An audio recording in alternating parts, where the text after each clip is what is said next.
How do we stop the criminal gangs dumping rubbish on our streets and in our countryside? It's the question on the minds of many of our councils who are responsible for keeping our region tidy and our environment safe. Now, with local elections just weeks away in Crawley, Maidstone, Reigate, Tandridge, Tunbridge Wells, Worthing, Ada and Hastings, we're taking a look at some of the challenges they're facing when it comes to tackling fly tippers. Here's Marcella Whittingdale. Caught on camera, the dumped rubbish that's littering our countryside. And now, thanks to secret filming at fly-tipping hotspots, Gravesham Borough Council are catching criminals in the act and bringing them to justice.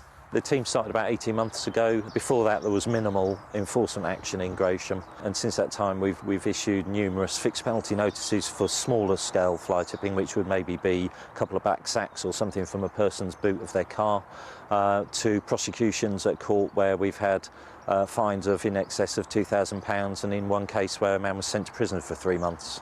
There's probably, as I said, between probably half a tonne and a tonne of waste here. District and borough councils are responsible for dealing with fly tippers, whether they be chancers who just can't be bothered to go to the tip, or organised criminals cashing in on illegal waste collections. There is a huge amount of money to be made in fly tipping and getting rid of waste illegally, to the point that we're talking about hundreds of thousands of pounds that can be made by people, probably into the millions.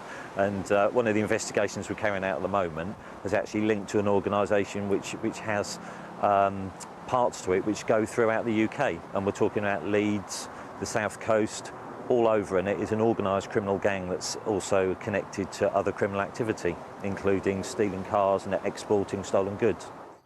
There were nearly 70,000 cases of fly tipping reported to councils across Kent, Sussex and Surrey in the year ending March 2021.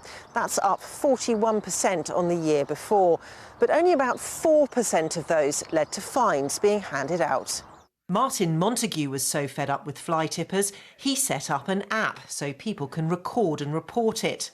No one wants this fly tipping, and taxpayers certainly don't want to be picking the bill up for it. We really need to standardise things like fines and punishments, because the problem is at the moment, one council will do nothing and another council will take someone to court or issue them with a fixed penalty.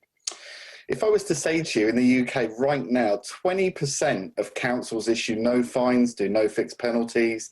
It's horrific.